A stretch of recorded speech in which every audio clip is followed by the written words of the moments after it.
வணக்கம். மகிழ்ச்சியோட ஒரு புது எனர்ஜியோட உங்கள் முன்னாடி நிற்கிறேன். டீலிமிட்டேஷன் என்னும் கருப்பு சட்டத்துக்கு எதிரான நம்ம போராட்டம் வெற்றி பெற்றிருக்கு. இந்த ஆபத்தை ஒரு வருஷத்துக்கு முன்பே அறிந்து இந்த வெற்றியை பெறுவதற்கான எல்லா பணியையும் அப்போவே நாம் தொடங்கணும். மாநில முதல்வர்கள், எதிர்க்கட்சி தலைவர்கள் ஒருங்கிணைப்பு கூட்டம் தொடங்கி நேற்று முன்தினம் கருப்பு கொடி ஏற்றி கருப்பு சட்ட நகலை கொளுத்தினேன். அதுவே நேற்று திண்டுக்கல்லில் வெற்றிக்கான வெடியை கொளுத்தினேன். தீ பரவட்டம்னு சொன்னேன். அது பார்லிமெண்ட் வரை பற்றிக்கிச்சு. 50-60களில் பார்த்த பழைய திமுகவை பார்க்க வேண்டிய வரும்னு எச்சரித்தேன். அப்படின்னா என்ன என்று கேட்ட சில அறவைக்காடுகளுக்கு இதாண்டா திமுக பாருங்க என்று நேற்று ஸ்ட்ராங்காக காட்டியிருக்கிறோம். தொகுதி மறுவரையறை என்ற பேரில் முழுக்க பாஜகவுக்கு சாதகமாக கொண்டு வரப்பட்ட கருப்பு சட்டத்தை நாடாளுமன்றத்தில் தோற்கடித்த எல்லாருக்கும் தமிழ்நாட்டு முதலமைச்சராக என்னுடைய நன்றி நன்றி நன்றி. முக்கியமாக இதில் முழுக்க என் கூட நின்ன தமிழ்நாட்டு மக்களுக்கு தான் முதல்ல என்னுடைய நெஞ்சாத நன்றியை சொல்லணும். பெண்களுக்கான இடஒதுக்கீடு என்ற மாறு விஷயத்தில் இந்த சட்டத்தை பாஜக கொண்டு வர பார்த்தாங்க. ஆனால் இந்த ஏமாற்று திட்டத்தை முன்னாடி நின்று தோற்கடித்ததே பெண்கள் தான். அவங்களுக்கு என்னுடைய சல்யூட். இந்திய கூட்டணி கட்சிகள் உள்ளிட்ட அனைத்து எதிர்க்கட்சிகளின் எம்பிக்களும் ஒன்றா சேர்ந்து நின்ன காரணத்தினால இது சாத்தியமாகியிருக்கு.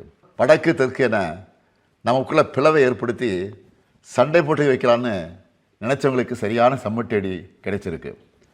12 ஆண்டுகளில் முதல் முறையாக பிரதமர் மோடி அரசு கொண்டு வந்த அரசியலமைப்பு சட்டத்திருத்த மசோதா தோல்வி அடைஞ்சிருக்கு.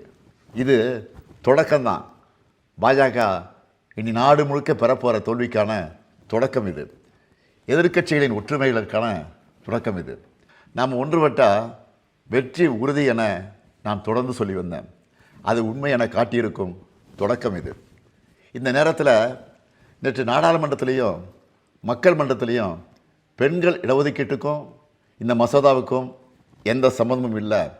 இது ஒரு தேசவிரோத சட்டம், இதை அனுமதிக்க மாட்டோம், இதை எல்லோரும் சேர்ந்து தோற்கடிப்போம் என தெளிவான உணர்வுகளை வெளிப்படுத்தின மக்களவை எதிர்க்கட்சி தலைவர் அன்பு சகோதரர் ராகுல் காந்தி அவர்களுக்கும், காங்கிரஸ் நாடாளுமன்ற கட்சித் தலைவர் அம்மையார் சோனியா காந்தி அவர்களுக்கும், காங்கிரஸ் பேரியக்கத்தினுடைய தலைவர் திரு மல்லிகார்ஜுன் கார்கே ஆகியோருக்கும் என்னுடைய நன்றியை தெரிவிச்சுக்கிறேன்.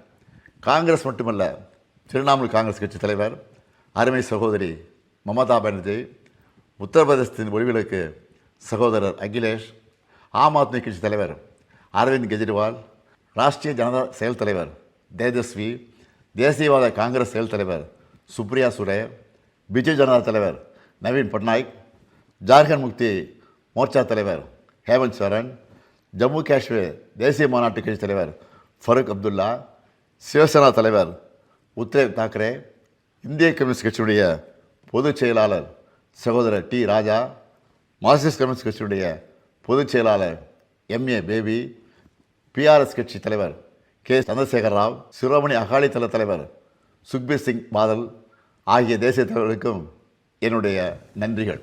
அதுவும் தொடக்கத்திலிருந்தே இந்த முயற்சியில் என்னுடைய கரங்களை வலுப்படுத்தின நம்முடைய திராவிட உடன்பிறப்புகளான தோழர் பினராயி விஜயன், சகோதரர் ரேவந்த் ரெட்டி, மரியாதைக்குரிய சித்தராமையா, நண்பர் டி.கே. சிவகுமார் ஆகியோருக்கும், தமிழ்நாட்டில் இருக்க நம்முடைய கொள்கை தோழமைகளான மதச்சார்பற்ற முற்போக்கு கூட்டணி கட்சி தலைவர் அனைவருக்கும் என்னுடைய நன்றிகள். இப்போ நாம் பெற்றிருப்பது பாதி வெற்றி தான். 2001ஆம் ஆண்டில் செஞ்ச மாதிரியே இப்போவும் அடுத்த 25 ஆண்டுகளுக்கு, அதாவது 2051 வரை தொகுதி எண்ணிக்கையை மறுவரையறை செய்கிறத தள்ளி வைக்க அரசியலமைப்பு சட்டம் திருத்தம் கொண்டு வரணும். அது மட்டுமல்ல, பெண்களோட இடஒதுக்கீட்டுக்காக 2023ஆம் ஆண்டே நாம் ஆதரித்து நிறைவேற்றின சட்டத்தை எந்த நிபந்தனையும் இல்லாமல் பாஜக அரசு உடனடியாக இப்போ இருக்கிற உறுப்பினர் எண்ணிக்கைக்கே அமல்படுத்துகிறோம். அதுதான் முழு வெற்றியாக அமையும். அதுக்காக போராடுவோம்.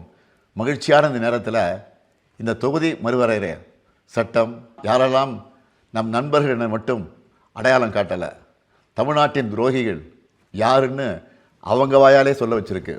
அப்படி துரோகம் செஞ்ச பழனிசாமியின் அடிமை கும்பலுக்கு தேர்தலுக்கு முன்னாடியே படுதோல்வி கிடைச்சிருக்கு.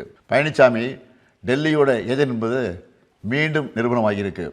நம்ம திராவிட இயக்க வரலாறு என்ன? இந்திய அரசியலமைப்பு சட்டத்தில் முதல் சட்ட திருத்தத்துக்கு போராடி இடஒதுக்கீட்டை கொண்டு வந்தது திமுக. எப்பெல்லாம் இந்தி திணிப்பு வருதோ அப்பெல்லாம் உறுதியாக போராடி வென்றது திமுக. அதே மாதிரி தான் நேற்று தமிழ்நாட்டோட உரிமைகளை பிரதிநிதித்துவத்தை தடுக்க நினைச்சதை போராடி வென்றதுக்கு திமுக. இந்தியாவே இன்றைக்கி திராவிட முன்னேற்ற கழகத்தை பற்றி உயர்வாக பேசுது. நம் வெற்றிகள் தொடரும். தமிழ்நாட்டு மக்களை சொந்த நாட்டிலேயே அகதிகளாக்க பார்த்த பாஜகவுக்கும் அவர்களுடைய ஏவல் அடிமைகளான அதிமுகவுக்கும் 2026 சட்டமன்ற தேர்தலில் மறக்கவே முடியாத மாபெரும் தோல்வியை கொடுப்போம். வெல்வோம் ஒன்றாக. நன்றி, வணக்கம்.